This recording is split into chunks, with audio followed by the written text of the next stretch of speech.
मित्रहो, देशाचे ज्येष्ठ नेते शरद पवार यांच्या कन्या आणि खासदार सुप्रिया सुळे यांच्या गाडीला मुंबई पुणे रस्त्यावर एक अपघात झाला. सुप्रिया सुळे यांनी सोशल मीडियावरून या अपघाताची माहिती दिली आहे आणि त्यांच्या गाडीला धडक देणाऱ्या गाडीचा नंबर सुद्धा त्यांनी सार्वजनिक केलेला आहे. सुदैवानं या अपघातामध्ये काही हानी झाली नाही, पण एका कारनं त्यांच्या वाहनाला डाव्या बाजूला धडक मारली आणि विशेष म्हणजे धडक देणारी ही गाडी गुजरात पासिंगची आहे. कुठल्याही राजकीय नेत्यांच्या गाडीला अपघात झाला की आता अनेकांना शंका येऊ लागलेली आहे. म्हणजे हा खरंच अपघात आहे की यामागं घातपाताचा काही प्रकार आहे असा संशय व्यक्त केला जातो आणि ते स्वाभाविकही आहे, साहजिकही आहे. अलीकडचं राजकारण किती घाणेरडं झालेलं आहे हो. सगळी पातळी, सगळ्या मर्यादा आजकालच्या राजकारणानं ओलांडलेल्या आहेत. त्यामुळं अशा शंकांना, संशयाला वाव मिळत असतो. बघा, राज्याचे उपमुख्यमंत्री असलेल्या अजित पवार यांच्या अपघाताचं उदाहरण ताजं आहे.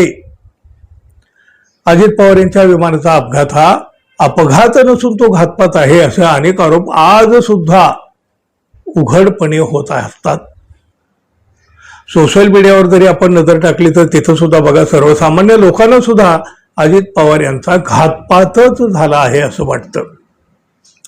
या अपघाताच्या चौकशीचा अंतिम निष्कर्ष अजूनही बाहेर आलेला नाही. हळूहळू ही घटना विस्मृतीकडे जाऊ शकते. राज्याच्या उपमुख्यमंत्र्यांच्या बाबतीत ही दिरंगाई, मग बाकीच्यांचं तर काय हो. पण अजितदादांच्या घटनेपासून लोकांच्या मनामध्ये, विशेषतः त्यांच्या कार्यकर्त्यांच्या मनामध्ये आपल्या नेत्याबाबत एक भीतीचं सावट, एक काळजीचं सावट, एक चिंतेचं सावट निर्माण झालेलं आहे. आणि त्यानंतर आता सुप्रिया सुळे यांच्या गाडीला धडक, आणि ही धडक देणारी गाडी गुजरात पासिंगची. मग हा अपघात की घातपात, अनेकांच्या मनामध्ये हा प्रश्न रुतून बसलेला आहे. शरद पवार यांच्या पक्षाकडून सुद्धा घातपाताची शंका व्यक्त करण्यात आलेली आहे. शरद पवार यांच्या पक्षाचे नेते सुनील माने यांनी याबाबत चिंता तर व्यक्त केलेलीच आहे, पण ते म्हणतात अजित पवार यांच्या घातपात करण्यात आला. त्याच पद्धतीनं खासदार सुप्रिया सुळे यांच्या गाडीला गुजरात मधल्या एका गाडीनं अतिशय भयानकपणे धडक दिलेली आहे. सुप्रिया सुळे देशाच्या नेत्या आहेत. अजितदादानंतर सुप्रिया सुळे महत्वाच्या नेत्या आहेत. सुप्रिया सुळेंना अपघातामध्ये बरं वाईट करण्याचा हा प्रयत्न तर नव्हताना अशी आमच्या मनामध्ये शंका आहे.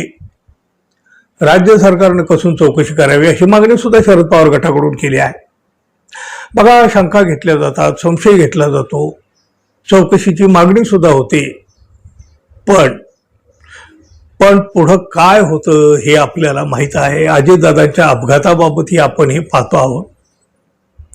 नेत्यांच्या सुरक्षेची, विशेषतः विरोधी पक्षांच्या नेत्याच्या सुरक्षेची चिंता अलीकडं अधिक वाढताना दिसते आहे. कारण राजकारण घाणेरडं झालेलं आहे. सुप्रिया सुळे यांच्या अपघाताबाबत देखील संशय व्यक्त केला जाऊ लागलेला आहे. तुम्हाला काय वाटतं मित्रांनो, जरूर सांगा. आणि हो, आपण अजून आपल्या चॅनलला सबस्क्राईब केलं नसेल तर कृपया सबस्क्राईब करावं ही अपेक्षा आहे. धन्यवाद. पुन्हा भेटू. नमस्कार.